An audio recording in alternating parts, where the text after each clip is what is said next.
Tips kita mereparasi speaker aktif Polytron jika dihidupkan hanya bunyi duk duk duk. Diperiksa si optocoupler yang ini, optocoupler WL431 yang ini. Kemudian dioda sekunder, elko simetris, elko tegangan simetris, dan yang terakhir adalah IC PWM dan komponen pendukungnya. Jadi akan kami jelaskan dalam posisi terbalik seperti ini teman-teman. Yang bunyinya duk duk duk saat dihidupkan.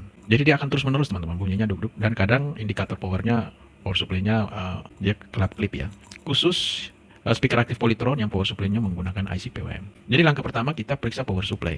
Nah, ini metodenya bagaimana ya? Jadi tipsnya pertama pastikan ini artinya apa ini ya? Jadi tegangan di elko ini harus stabil teman-teman. Dia tidak boleh berayun. Kemudian ya kalau diperhatikan elko-nya ini ya.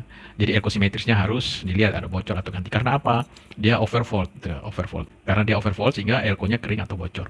Periksa dioda penyearah sekunder yang mana dia? Yang ini teman-teman ya. Yang ini. Kalau dibalik nanti kelihatan yang ini. Ini perlu dicek nih si dioda ini ya. Kadang dia salah satunya short sehingga nanti tegangan di sini ini pincang. Nah, kemudian teman-teman lepas beban sekunder yang mana? Jadi maksudnya gini ya. Misalnya dari jalur ini ya. Ini ya.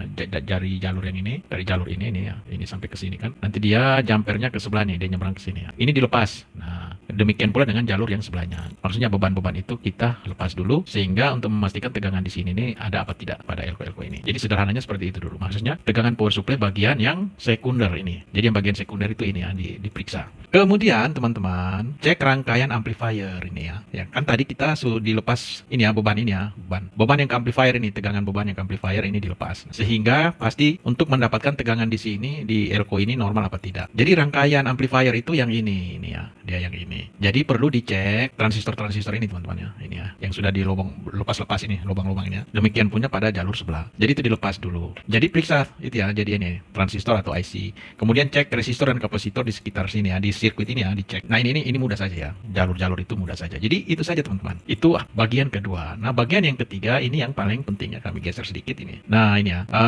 cek IC protector ini ya, relaynya gitu ya. Yang pentingnya ini teman-teman IC optocoupler PC817 TL431 dan yang terakhir ini hati-hati nih ya. Nah di mana dia? Kita kembali ke atas. Jadi pastikan tegangan di sini ada. Kalau dia duk-duk-duk, kebanyakan kerusakan ini teman-teman. Ini ya, ini TR431. Kalau itu diganti, ini juga harus diganti ya. Si opto ini harus diganti juga. Dan yang terakhir ini diperiksa. Ini diperiksa. Nah, kenapa dia bunyi duk-duk teman-teman? Jadi pertama, kemungkinan tegangan di sini ini berayun. Tegangan sini berayun karena kerusakan ini TL431 sehingga feedback ke sini, feedback dari sekunder, primer, feedbacknya terganggu sehingga tegangan di sini berayun karena kerusakan yang ini. Karena di tegangan berayun, jadi kemungkinan ini akan mengalami kerusakan transistor-transistor final ini. Jadi teman-teman, jadi tahap-tahapnya hanya semudah ini saja. Jadi langkah selanjutnya jika sudah selesai tinggal diperbaiki ya.